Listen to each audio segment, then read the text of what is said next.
orang beriman sesama mereka ada hak-hak yang perlu ditunaikan. Apakah hak-hak yang perlu ditunaikan antara sesama orang beriman? Menjawab salam. Bahkan Muslim ditegah daripada memberi salam kepada orang bukan beriman. Dia tak boleh memulakan salam dengan orang kafir, dengan mengucapkan Assalamualaikum. Tak boleh. Kalau menjawab salam itu satu keadaan yang berbeza. Ada pandangan sebetulnya boleh jawab. Jika mereka memberi salam yang betul, Assalamualaikum, kita boleh jawab Waalaikumsalam. Tetapi memulakan salam tidak boleh.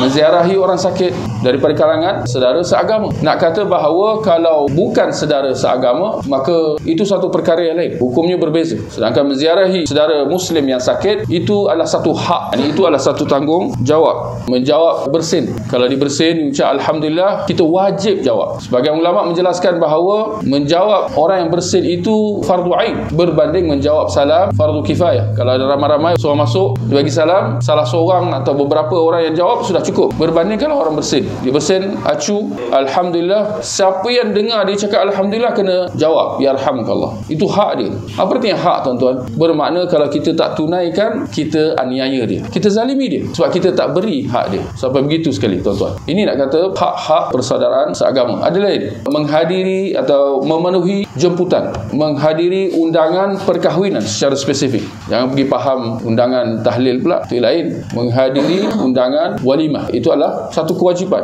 Melainkan ada halangan-halangan, itu perkara yang lain. Jika diminta nasihat, ya, kita memberi nasihat. Ad-dinu nasihat. Agama itu nasihat. Lillahi wa li rasuli wa li a'immatil muslimin wa 'ammatihim. Saling memberi nasihat dengan sesama saudara seagama. Zakat, barakallahu fiik. Menguruskan jenazah, barakallahu fiik, fardu kifayah untuk menguruskan jenazah saudara muslim. Yang ini andainya tidak ada sesiapa yang menguruskan jenazah dia, maka semua yang tahu berdosa. Kemuncaknya diasingkan perkuburan antara orang Islam dengan orang bukan Islam. Kalau ada jenazah orang Islam yang kita urus dan kita solat, kemudian kita kebumikan di perkuburan orang bukan Islam, boleh atau tidak? Jawapannya tak boleh, bahkan berdosa. Orang yang buat macam tu dia berdosa kerana dikira telah menganiaya dan menzalimi saudara muslimnya itu. Jadi itu antara apa yang dapat kita kata mengenai maksud sesungguhnya orang-orang beriman itu bersaudara. Dengan kata lain, apa yang telah kita sebutkan tadi adalah khusus bagi sesama saudara muslim. Adapun orang-orang bukan muslim, maka keadaannya atau hukumnya berbeza.